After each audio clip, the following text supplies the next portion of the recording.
We did a little interview a while back, and I thought there was so much more to talk about. So I'm really appreciative of your time today and getting with me for a little longer interview. Well, I appreciate that. We had such a fun time. It just wasn't enough time. So let's Yeah, get into it. there never is enough time though when you're having a good time. Exactly. You grew up in upstate New York. Tell me a little bit about that, because you say that you're a reluctant actor. So acting wasn't part of your childhood. What was? Was it sports? Yeah, it wasn't any part of my childhood, honestly. I grew up in a very small town in upstate New York, about 2,500 people. So, I had the standard American diet of, little league and football, basketball, baseball all through, school. And, there was a theater, club, a drama club. But I didn't have any interest in that. So, I never acted a day in my life until I came to Los Angeles. And even then, it took me quite a few years before Uh, I dipped my toe in the first acting class. but you trained in martial arts. Was that from a young age?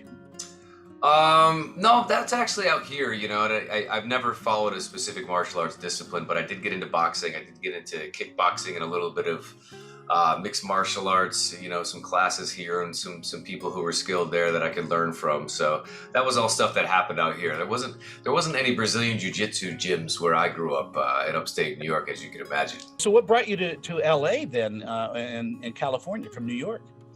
Yeah, I went to school, Ithaca College, back in upstate New York, and they had a really wonderful LA-based sort of internship program for school, and they had a lot of alumni out there who had graduated from their film school and were carving out their path in Los Angeles. So I was able to kind of come out at the end of school, do an internship. I was a journalism major, so I did an internship with a guy named Jay Schwartz, who had been doing public relations for a long time.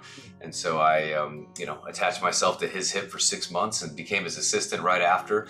And the rest is kind of history. I worked in the entertainment industry, so people put enough bugs into my ear about, you ever take an acting class? You ever take an acting class? So eventually I took an acting class, and here we are. Here we are. Ithaca is such a beautiful area. William Soroyan used to write about it all the time in his books, and in growing up along that area, that must have been just a wonderful childhood, full of forests and play. Yeah, upstate New York is really beautiful. And what's the tourist tagline for Ithaca? Ithaca is gorgeous, spelled gorge, as in like the natural ravines and waterfalls, because they're all throughout that area. It was a fantastic place to go to school, right on a lake, the hills with Cornell University nearby and everything. It was a really fun college town. And I do miss upstate New York. I've gone back to visit every single year since I've left. So it's really fun to get a taste of the seasons. Taking acting classes, what did you discover about yourself? I mean, it clicked with you, obviously, but exactly what clicked? I knew that, from the first acting class, it's like, well, I have a knack for this. I get it. I understand it. It's a lot of fun. And I didn't come up through theater, like I said, so it was really just diving right into the television film world. So you're really working off scripts, and you're having to understand more of a technical side of thing with lights, cameras, this, that, whatever else. So that I really responded to that. I just think I've always been blessed to have a more critical mind. So it almost felt like I was a detective going to work with every single script, with every single scene, with every single character, and to just kind of piece it out and put the emotional and the psychological elements into it. But I love, it's a weird extension of sports. I still play sports to this day, basketball leagues. I still love to box and just be active. And I always felt acting was a weird parallel to sports, because it's a mind-body connection in a way that you have to have command over, discipline over, and awareness at all times. So it felt like a natural extension to me, even though it's obviously in a very different arena as well. So it was always a fascinating process to me, and I really enjoyed it from the outset. There was a whole time in the 80s and 90s where part of acting training you had to take dance, because that taught you that kind of discipline on how to maneuver your body to your emotion. And that makes perfect sense. Quite honestly, a lot of the action movies and stuff that I do, the athletic background comes in into play so much, and even just simple things like learning to stay still and not like doing this on camera, and things about blinking. These are things you wouldn't think about come with the territory in terms of like on-camera acting work. But I always found that actors who have a background in athletics or dance and stuff like that, like they're fantastic to do action scenes with, but they command their body and their presence in an entirely different way. So I think it's a very, very good background to have for when you step on camera. In acting classes, you end up with scene partners, and you're thrown together with people. Do you have favorite scene partners? Yeah, I'm pretty far removed from, being a regular in the acting classes. I've been very fortunate to go the, I don't know, the Brad Pitt, Channing Tatum way of things, of like, get me on sets and I'll learn there. So I've been fortunate in my career to be able to graduate, with each successive film or project. But I do love working with veteran actors.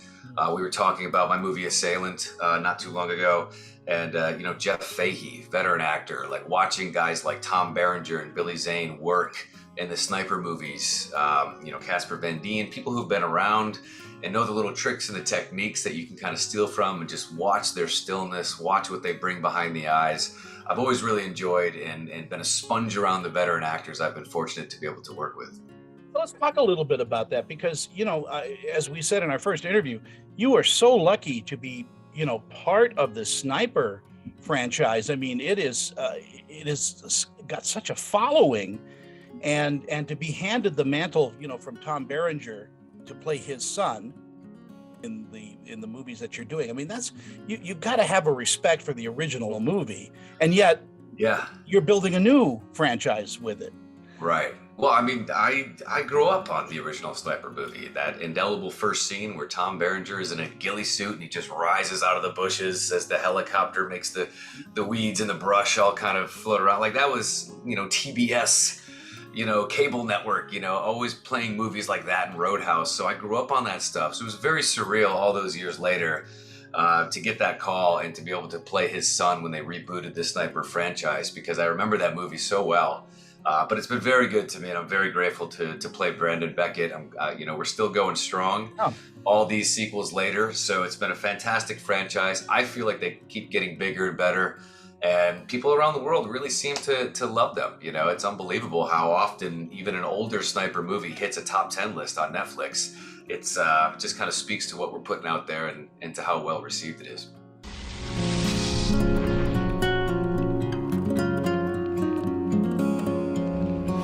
This portion of Screen Chatter is presented by VP Dental. Check out our great dental plans starting at just $16 per month. Na, na, na, na, na. Are we there yet? Yep, we're here. It's a short drive from your neighborhood to your naturehood. To find a neighborhood park or green space near you, visit discovertheforest.org.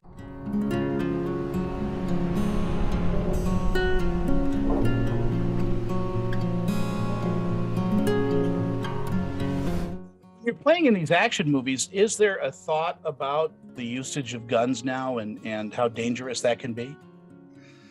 I haven't live fired a gun, even in an action movie, in so many years I can't remember, and so I think there's been, with being able to, put in VFX and the way digital VFX have come along, people have gotten away from it, because the guns they're inherently dangerous, and we found that out in tragic ways over the years. But there's really not much need for it anymore. Even in the Sniper movies, we don't live fire anything, and we haven't for years. I've certainly done films back in the day where we have, but I feel like if you can pull it off in post-production, there's no need to kind of have that sort of stuff, But if you do have the stuff, it's just very important to make sure people are safe. I grew up around guns, upstate New York, hunting, fishing, that whole thing. So I was educated at a very young age to treat that thing with respect and to pretend like it's always loaded and to not wave it across anyone. So I had that grounding, but there's lots of actors who don't have that exposure and experience. So, you got to be able to stay on people like that, and safety does come first. But, I think most of people have moved in the direction of not using even blanks at this point, which is probably a good thing. I would also thinking on taking the character of Brendan Beckett. You're youth and with hunting and fishing and all of that, you have to retrain yourself to be a military mind, because that's a whole different way of handling weaponry and also fighting. It's a whole different mindset. Absolutely. We're always very blessed to have experienced veterans, people who served, people who know the ins and outs of this sort of stuff. And those are my go-to people on a sniper movie or anything else. I always like to approach them with no ego and say, pretend I don't know anything. Pretend I don't even know where the safety on that gun is. Let's just do it from scratch. Let's do it the proper way. Because, playing a Marine Scout sniper or a gunnery sergeant like Brandon Beckett in Sniper, they're going to go about their business in a very different way than, when I was in Call of Duty, we had Navy SEALs working with us, and my character's background is CIA, Special Activities Division. So they have a different way of going about things. So to be able to lean into those technical directors and those weapon masters to make sure you represent those soldiers, those heroes properly is very important to me.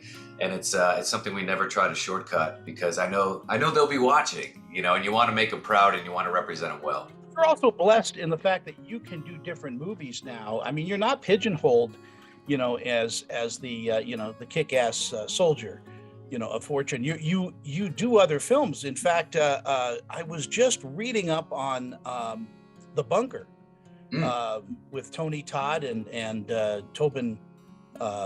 Tobin Bell. Yeah, for the Saw movies. Yeah. Mm-hmm. Yeah, and this is a great little film, because not only do you have those two giants in there, but you have a little different character. Yeah, I love the chance to step outside the box. I mean, look, the soldier stuff has been very good to me. The all-American good guy, blue-eyed soldier has been very good to me. Sniper, Call of Duty, you name it. And I love that stuff. I probably touched on it in the last interview we did, but I grew up with G.I. Joe. I grew up with the 80s movies. The action stuff is kind of in my blood, and it's some of my favorite stuff to do. But it is a pleasure to go and do the rom-com. It is a pleasure to play, the bad guy. It's in The Bunker in particular, I play, a head scientist, leading scientist doing, bioweapon research. So that was a very, different type of thing. I wore glasses even, and I'm like, this is fun. I never, get to do that very much, but when I do have the chance, I always enjoy the process very much. In Assailant, you're playing the kind of weaker guy to Casper Van Diem's bully, and that had to have been new for you as well. Yeah, it's not often that I'm on the wrong end of face punches, but that movie is for sure. I was on the wrong end of endless face punches and kicks and everything else. So that was really fun to do as well, is to play a character who is kind of scrambling and running for their lives and just trying to survive and doesn't really know how to fight against somebody who is highly trained and murderous, and to be able to sell those hits and sell that action choreography in a different way. It's kind of like, you just got to unlearn, the stuff, because I've been boxing on and off for years. So you have to unlearn this, and it's just got to be like more of a desperate sort of stuff. So it's really fun to kind of add the flavor. It's like, how to do it properly, unlearn it, for this type of role. And it's that was a really cool thing to hash out with Casper. Did Casper connect with you at all? And the face punches, were there a few that landed? I've certainly been blasted in the face accidentally, and plenty of fight sequences gone wrong. But Casper's pretty good. He's got a background in martial arts, and so he's very, very, very, very capable and very physically aware. So we actually had a great time. We didn't have very many snafus. He did get me pretty hard in the ribs with a kick once, and that stayed with me for a little while afterwards. And he was grossly apologetic, but other than that, things went off, without a hitch with Casper. I want to also bring up one of my favorite performances of yours as Frankenstein's monster in Once Upon a Time. That was actually really a deep role. That was fun. I got to be honest. That was unexpected. That was another one of those roles where, you don't know what the role is. And I actually didn't know what the role was until I showed up on set. And next thing you know, I'm in 3 hours of airbrushing and, stitch latex effects on my faces and stuff like that. So, but that was really fun because I got to play a character who was a good-hearted, good-natured character who does then get turned into a monster. So I got to play both sides of the stuff. to go from actual dialogue to grunts and everything in between. And people have responded really well to that episode. I think that character was meant to go a lot longer and do more episodes, but I think some things happen and they kind of cut that, so he's just kind of left hanging out in the castle. But it's been amazing how the Once Upon a Time fans have responded to that character and how much they feel for him and want him to be okay and everything else too. So it was one of my favorite filming experiences for sure.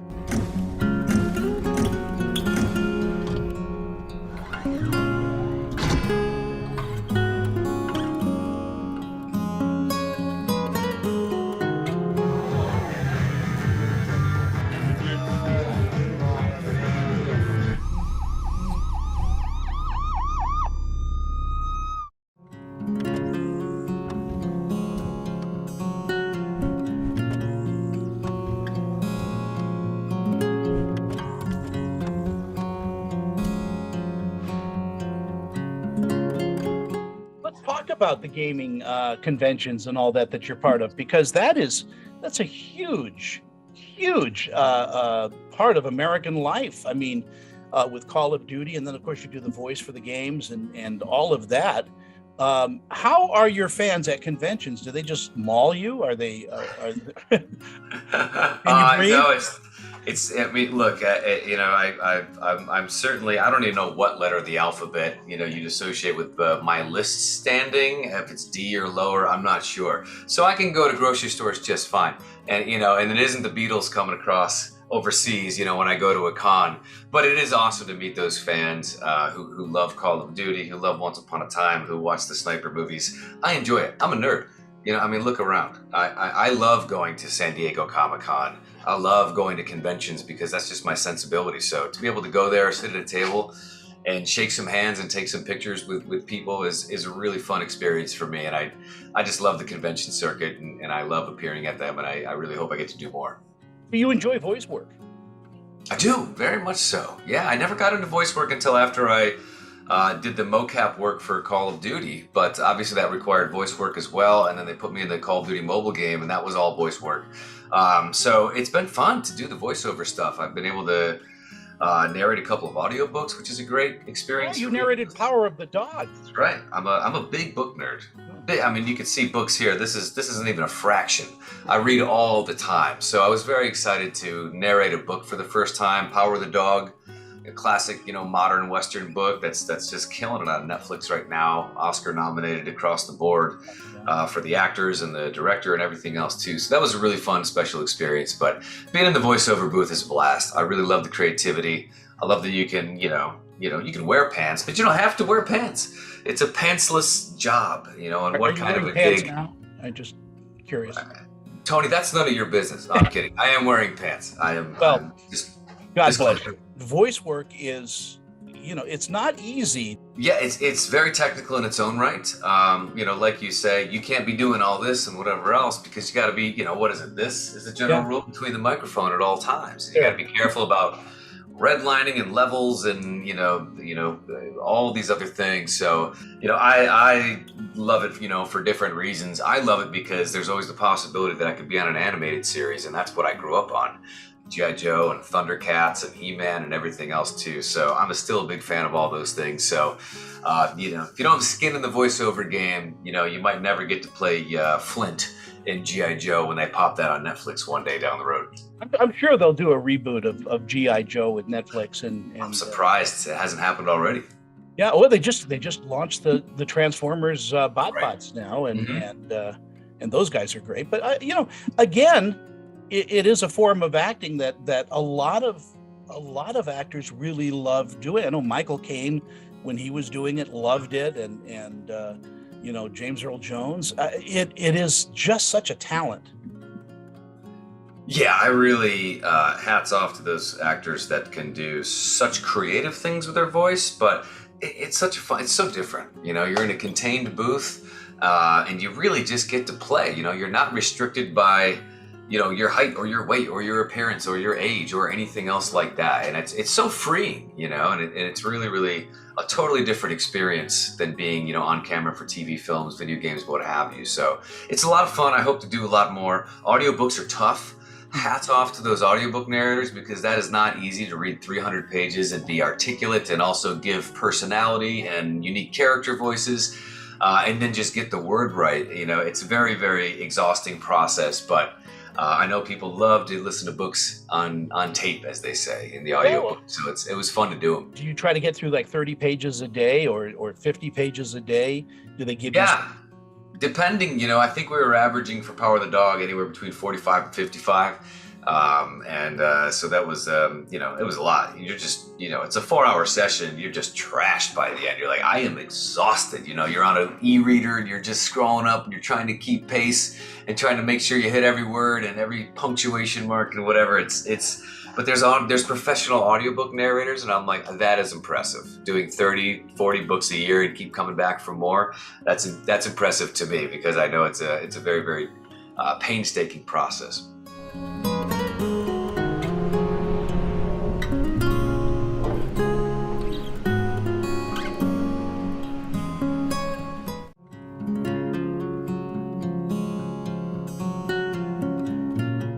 I appreciate your questions, Tony. And you know, the one takeaway from this interview, I hope, especially if there's you know, burgeoning actors out there who think that they want to give this a go. If I can do it, let me tell you, you know, you can do it as well. I came from nothing and got started way late, and everybody told me, yeah, you're too old already. You know, haven't even. Whatever. I think it's fun, and I treated it like a hobby, and here we are. And I'm grateful to keep it going. Dad, thank you so much. All right, Tony. Thank you.